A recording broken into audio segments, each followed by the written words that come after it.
لفظ صریح کے مطابق ایک اور گفتگو کر رہے ہیں. وہ گفتگو ہے تیمم کے حوالے سے. توجہ میری طرف کہ تیمم طہارت کا فائدہ دیتا ہے. تیمم کیا دیتا ہے؟ اچھا، یہ طہارت کا فائدہ دیتا ہے، یہ ہمیں کیسے سمجھ میں آیا؟ یہ لفظ صریح کے ذریعے سمجھ میں آیا. کیسے لفظ صریح کے ذریعے سمجھ میں آیا؟ اللہ تبارک و تعالی سورہ مائدہ کی آیت نمبر 6 کے ایک جز کے اندر ارشاد فرماتا ہے وَلَٰكِن يُرِيدُ لِيُطَهِّرَكُمْ. اللہ تبارک و تعالی ارادہ کرتا ہے کہ تمہیں کیا کر دے؟ پاک کر دے. اچھا، اس آیت مبارکہ کا اگر ہم ما قبل دیکھیں تو وہ وضو اور تیمم کے حوالے سے آ رہا ہے. کس حوالے سے آ رہا ہے؟ یا ایھا الذین آمنوا اذا قمتم الی الصلاۃ فاغسلوا وجوہکم وایدیکم الی المرافق وامسحوا برؤوسکم وارجلکم الی الکعبین. ٹھیک ہے. اچھا، اسی کے ساتھ آگے جائیں گے تو کیا ہے؟ وامسحوا برؤوسکم وارجلکم الی الکعبین. آگے کیا ہے؟ وَإِن كُنتُمْ جُنُبًا فَاطَّهَّرُوا وَإِن كُنتُمْ مَرْضَىٰ وَعَلَىٰ سَفَرٍ أَوْ جَاءَ أَحَدٌ مِّنكُم مِّنَ الْغَائِطِ أَوْ لَامَسْتُمُ النِّسَاءَ فَلَمْ تَجِدُوا مَاءً فَتَيَمَّمُوا صَعِيدًا طَيِّبًا فَامْسَحُوا وَلَٰكِن يُرِيدُ لِيُطَهِّرَكُمْ. ٹھیک ہے. یعنی اللہ تبارک و تعالی نے جہاں پر وضو کا حکم ارشاد فرمایا وہیں پر یہ فرمایا کہ فَلَمْ تَجِدُوا مَاءً فَتَيَمَّمُوا، کہ اگر تم کیا ہے پانی کو نہ پاؤ تو کیا کرو؟ تم تیمم کرو. تیمم کرو. اور فرمایا کہ وضو کے ذریعے بھی اور تیمم کے ذریعے بھی اللہ تبارک و تعالی کیا ارادہ فرماتا ہے کہ تمہیں پاک کر دے. تمہیں کیا کر دے؟ اب دیکھیں واضح طور پر یہ لفظ سمجھ میں آ رہا ہے. جیسے ہی کہا وَلَٰكِن يُرِيدُ لِيُطَهِّرَكُمْ، تاکہ تمہیں کیا کر دے؟ پاک کر دے. یعنی تیمم کے ذریعے اللہ تبارک و تعالی کیا چاہ رہا ہے؟ تمہاری پاکی کا ارادہ فرما رہا ہے. تمہاری کیا چاہ رہا ہے؟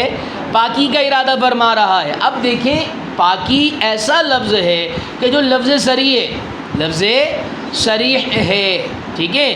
تو اس میں کوئی محتاج نیت نہیں. تو پتہ یہ چلا کہ تیمم بھی کیا ہے؟ طہارت کا فائدہ دیتا ہے.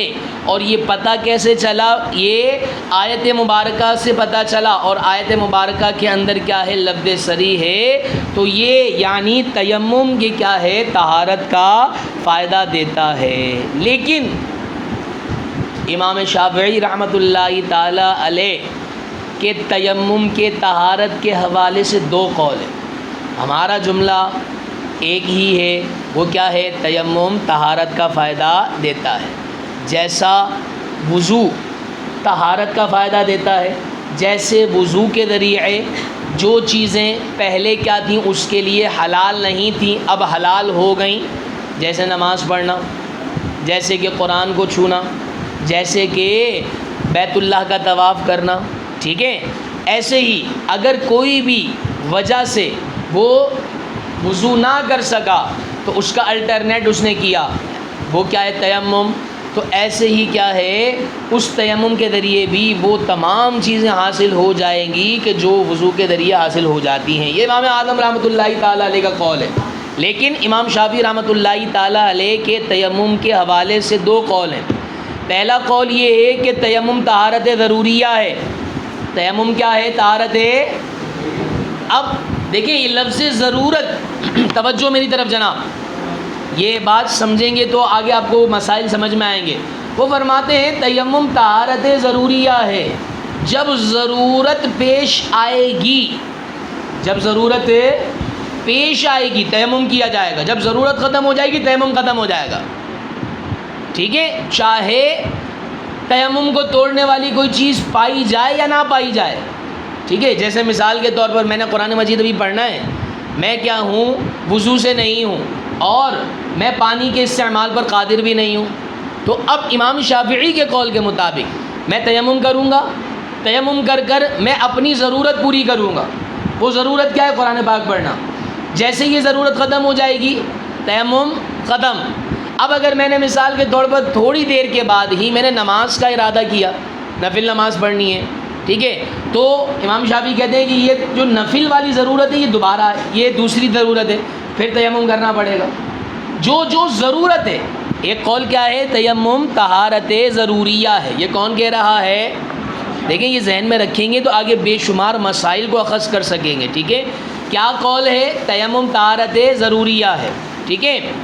اور دوسرا قول یہ ہے کہ تیمم طہارت نہیں ہے، تیمم طہارت نہیں ہے بلکہ ساتر للحدث ہے، حدث کو چھپانے والا ہے. اس کو چھپانے والا ہے، مطلقاً طہارت نہیں ہے بلکہ کیا ہے، وقتی طور پر انسان کی ناپاکی کو چھپا دیتا ہے. انسان کی ناپاکی کو کیا کر دیتا ہے؟ چھپا دیتا ہے. اب یہ دو باتیں ذہن میں رکھیے گا، یعنی مطلب یہ ہے کہ وہ وقتی طور پر پانی کے استعمال پر قادر نہیں ہے تو تیمم کر لے گا، تو اس نے کیا کیا، تیمم نے آ کر حدث کو چھپا دیا، لیکن ایسا نہیں ہے کہ حدث کو ختم کر دیا. یہ ضرورت کے پیش نظر امام شافعی کا قول ہے. لیکن پہلا والا جو قول ہے نا، اس کے مطابق بے شمار مسائل اخذ کیے جائیں گے.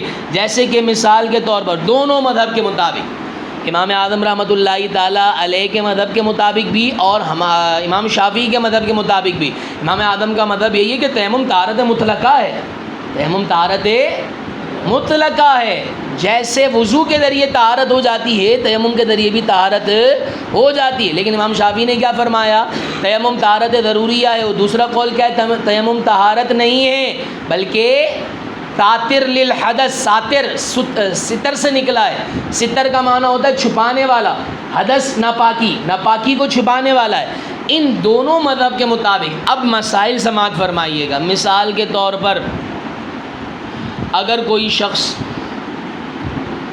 وقت سے پہلے سے مراد یہ ہے کہ جیسے ابھی کوئی نماز کا وقت نہیں ہے، ٹھیک ہے، ظہر کا وقت ابھی بعد میں آئے گا، ٹھیک ہے، یا چلیں ابھی تو بہت ٹائم ہے نا، مثال کے طور پر ظہر کا وقت شروع نہیں ہوا، اس سے کچھ دیر پہلے کوئی شخص یہ ارادہ کرتا ہے کہ میں کیا ہے ظہر کے لیے طہارت حاصل کر لوں، لیکن یا پانی موجود نہیں ہے یا وہ پانی کے استعمال پر قادر نہیں ہے. اب وہ تیمم کرتا ہے. امام اعظم رحمۃ اللہ تعالی علیہ فرماتے درست ہے. کیوں درست ہے؟ تیمم طہارت مطلقہ ہے. جیسے جب چاہے وضو کر سکتا تھا، جب چاہے تیمم بھی کر سکتا ہے، ٹھیک ہے. لیکن امام شافعی کیا فرماتے ہیں، تیمم طہارت ضروری، ابھی کوئی ضرورت ہی نہیں ہے. وقت سے پہلے اگر تیمم کرے گا درست نہیں ہوگا. تیمم وقت سے پہلے کرے گا، بھائی ابھی کیوں کر رہا ہے، کیا ضرورت ہے؟ سمجھ رہے ہیں آپ میری بات؟ اچھا درست نہیں ہے. اچھا اسی طریقے سے اگر ایک تیمم سے 2 فرض کی ادائیگی کرنا چاہے، ایک تیمم سے 2 فرض کی، یعنی مثال کے طور پر عصر کے لیے تیمم کرا، اسی تیمم سے مغرب بھی پڑھنا چاہے، امام شافعی رحمۃ اللہ تعالی علیہ فرماتے نہیں کر سکتا. کیوں؟ عصر الگ ضرورت ہے، مغرب الگ ضرورت ہے. لیکن امام اعظم کیا فرماتے ہیں، طہارت مطلقہ ہے.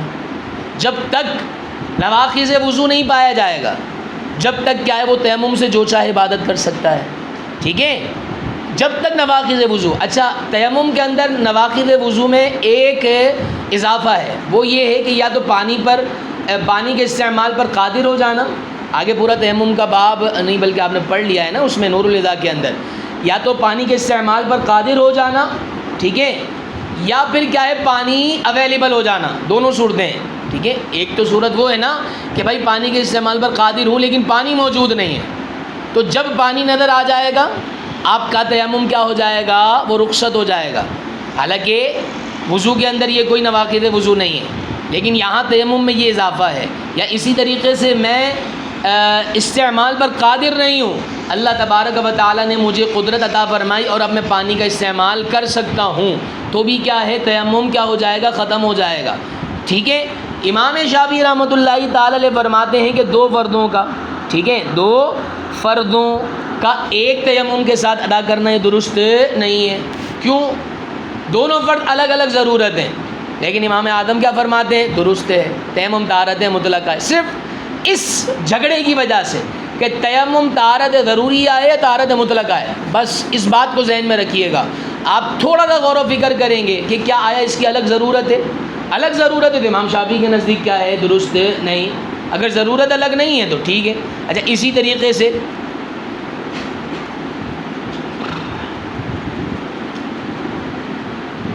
متیمم شخص کا امامت کروانا، متیمم شخص کا امامت کروانا، کس کی امامت کروانا؟ متودی کا. متودی سمجھتے ہیں؟ نہیں سمجھتے؟ اور جو وضو کرنے والا ہو، جب متیمم سمجھ گئے تو متودی بھی سمجھ جانا چاہیے. تیمم کے دونوں اس میں فاعل کے صیغے ہیں، تیمم کرنے والا، وضو کرنے والا. ایک شخص وہ ہے کہ جو تیمم کیا ہے، ایک شخص وہ ہے جو کہ وضو جس نے کیا ہے، لیکن وضو کرنے والا مقتدی ہے، تیمم کرنے والا امام ہے. امام اعظم رحمۃ اللہ تعالیٰ علیہ فرماتے ہیں کہ درست ہے.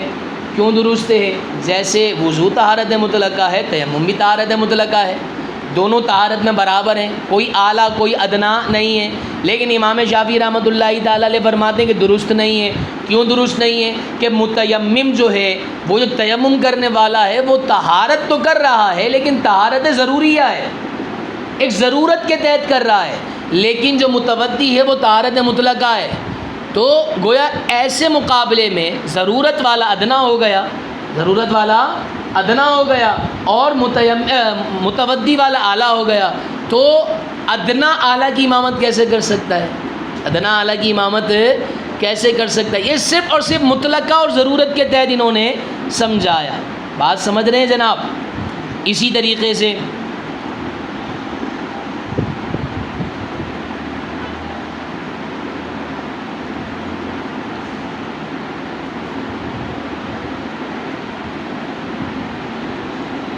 آئیے پہلے اس کو عبارت میں دیکھتے ہیں، پھر آگے کچھ پڑھ لیتے ہیں. دیکھیے وَعَلَى هَذَا قُلْنَا، صفحہ نمبر 46، ٹھیک ہے. وَعَلَى هَذَا قُلْنَا، اور اسی پر ہم نے کہا، یعنی صریح کیا ہوتی ہے؟ جس کی مراد ظاہر ہوتی ہے اور یہ اپنے معنی کو ثابت کرتا ہے، جیسے بھی ہو. کہا کیا؟ ان التیمم یفید الطہارۃ، تیمم وہ طہارت کا فائدہ دیتا ہے. لأن قولہ تعالی، جیسے کیونکہ اللہ تبارک و تعالی کا قول ولکن یرید لیطہرکم، لیکن ارادہ فرماتا ہے اللہ تبارک و تعالی کہ تمہیں کیا کر دے؟ پاک کر دے. صریح فی حصول الطہارۃ بہ، یہ کیا ہے؟ لیطہرکم کا جو لفظ ہے یہ صریح ہے طہارت کے حاصل کرنے میں، بہ تیمم کے ساتھ. کس کے ساتھ؟ تیمم کے ساتھ. وللشافعی علیہ الرحمہ فیہ قولان، امام شافعی رحمۃ اللہ تعالی علیہ کے نزدیک، ٹھیک ہے، اس میں یعنی تیمم میں کیا ہیں؟ دو قول. احدہما، ان دونوں قولوں میں سے پہلا، انہ طہارۃ ضروریۃ، کہ تیمم طہارت ضروریہ ہے. والآخر، اور دوسرا قول کیا ہے؟ انہ لیس بطہارۃ بل هو ساتر للحدث، کہ یہ طہارت نہیں ہے بلکہ ساتر للحدث ہے، حدث کو چھپانے والا ہے. وعلی ھذا، اسی گفتگو پر، یعنی طہارت ضروریہ اور طہارت مطلقہ پر، یخرج المسائل، نکالے جاتے ہیں مسائل، علی مذہبین، دونوں مذہبوں پر، یعنی مذہبنا و مذہبہ پر لکھا ہوا ہے، ہمارے مذہب اور ان کے مذہب پر. ان کے مذہب سے مراد امام شافعی کا مذہب. من جوازہ، ٹھیک ہے، تیمم کے جائز ہونا، قبل الوقتی، تیمم کے جائز ہونے سے. اب دیکھیں یہاں پر جائز ہونا عندنا لا عندہ لکھا ہوا ہے مابین سطور، ٹھیک ہے، لفظ کے اوپر لکھا ہوا ہے کہ عندنا لا عندہ، ہمارے نزدیک ہے تیمم کا جائز ہونا، ان کے نزدیک نہیں ہے. قبل الوقتی، وقت سے پہلے. واداء الفریضین، دو فرضوں کا ادا کرنا، بتیمم واحد، ایک تیمم کے ساتھ. عندنا لا عندہ لکھا ہوا ہے، ٹھیک ہے. میں نے آپ کو تفصیل سے عرض کیا ہے، یہاں اشارتاً عرض کر رہے ہیں، ہر ایک کے اوپر عندنا لا عندہ جہاں پر لکھا ہوا ہے تو آپ سمجھ جائیں کہ یہاں پر کیا ہے، دو فرضوں کا ادا کرنا ہے تو ہمارے نزدیک ایک تیمم سے جائز ہے، ٹھیک ہے، لیکن لا عندہ ان کے نزدیک جائز نہیں ہے. اسی طریقے سے امام المتیمم للمتوضئین عندنا لا عندہ لکھا ہوا ہے کہ متیمم امامت کروا سکتا ہے متوضی کی، لیکن کس کے نزدیک؟ ہمارے نزدیک، نہ کہ ان کے نزدیک. کیوں نہیں کروا سکتا وہ میں نے آپ کو تفصیل میں عرض کر دیا، ٹھیک ہے. وجوازہ بدون خوف تلف النفس اب العذب بالوضوء فرماتے ہیں اور تیمم کا جائز ہونا، تیمم کا یہ بھی ہمارے نزدیک جائز ہے تیمم، ٹھیک ہے، وہ ترجمہ کرتے پھر میں اس کی وضاحت کر دیتا ہوں، میں نے تفصیل میں یہ وضاحت نہیں کی۔ وجوازہ، اور تیمم کا جائز ہونا بدون خوف تلف النفس، نفس کے تلف نقصان ہونے کے خوف کے علاوہ کے ساتھ، بدون علاوہ کے ساتھ، پہلے پورا ترجمہ کر لیتے پھر میں آپ کی وضاحت کر دیتا ہوں، ٹھیک ہے۔ نفس یعنی جان، ٹھیک ہے، تلف ضائع ہونا، خوف بدون علاوہ، ٹھیک ہے، نفس کے ضائع ہونے کے، خوف ہونے کے علاوہ کے ساتھ بھی ہمارے نزدیک کیا ہے، تیمم کرنا جائز ہے، ان کے نزدیک جائز نہیں ہے۔ اسی طریقے سے اوی العضو بالوضوء، یا عضو کے تلف ہونے کے خوف کے ساتھ، بالوضوء وضو کے ساتھ۔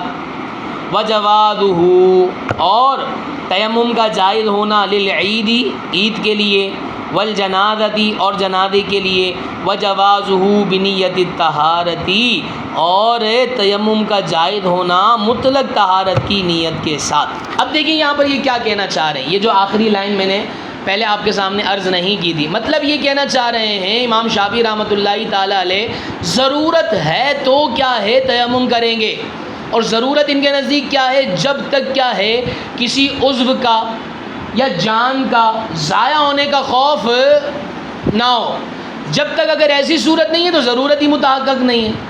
لیکن ہم کہتے ہیں کہ جناب اتنا بھی ہائی لیول کا نہیں ہونا چاہیے، بلکہ کیا ہے اگر مختصر سی بھی بیماری ہو اور یہ ہو کہ یار عضو بڑھ سکتا ہے، یا کوئی مریض کوئی طبیب یہ کہے کہ پانی کے استعمال کرنے پر کیا ہے یہ ہو سکتا ہے وہ ہو سکتا ہے، صرف کیا ہے گمان کی بنیاد پر، تو بھی کیا ہے ہمارے نزدیک کیا ہے تیمم کرنا جائز ہے۔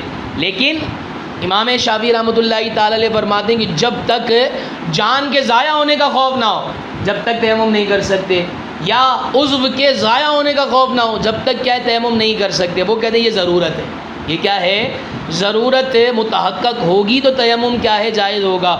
اسی طریقے سے عید کی نماز اگر جا رہی ہو، امام اعظم رحمۃ اللہ تعالی علیہ فرماتے ہیں کہ فوراً تیمم کرو اور عید کی نماز میں شامل ہو جاؤ، لیکن امام شافعی رحمۃ اللہ تعالی علیہ فرماتے ہیں نہیں، یہ ضرورت ہی نہیں، کہیں اور جا کر پڑھ لو، کہیں اور جا کر پڑھ لو۔ اسی طریقے سے جنازے میں حاضر ہونے کے لیے کہ اگر جنازہ جا رہا ہے اور پتہ ہے کہ وضو کرنے جاؤں گا تو کیا ہے جنازہ پڑھا دیا جائے گا، تو اب شریعت مطہرہ نے، امام اعظم رحمۃ اللہ تعالیٰ علیہ نے یہی فرمایا کہ وہ تیمم کر کے جنازے میں شریک ہو جائے۔ امام شافعی رحمۃ اللہ تعالیٰ علیہ فرماتے نہیں، یہ ضرورت تھوڑی ہے، کوئی نماز جنازہ آپ پر فرض واجب تھوڑی ہے، فرض علی الکفایہ ہے، وہ دیگر ادا کر رہے ہیں، فرض ادا ہو گیا، ختم ہو گئی بات، آپ کیا ہے تیمم سے نہیں پڑھ سکتے۔ اسی طریقے سے مطلق طہارت کی نیت، مطلق، جیسے کہ ہمارے دعوت اسلامی کے اندر بھی یہ ذہن دیا جاتا ہے کہ آپ دن کا اکثر حصہ باوضو رہیں، باوضو رہ کر اس کی فضیلت کو حاصل کریں، تو اگر کوئی شخص ایسے ہی طہارت کی نیت کے ساتھ کوئی عبادت نہیں کرنی اس نے، تو امام شافعی رحمۃ اللہ تعالی فرماتے ہیں یہ ضرورت ہی نہیں ہے، ضرورت نہیں ہے تو مطلق طہارت کی نیت کے ساتھ تیمم کرنا بھی درست نہیں ہے۔ لیکن ہم کہتے ہیں کہ بھائی طہارت مطلقہ ہے، تیمم بھی جب چاہے جیسے چاہے طہارت کر لے، جب چاہے جیسے چاہے وضو کر سکتا ہے، ویسے تیمم بھی کر سکتا ہے۔ سمجھ تم اس کو دیکھ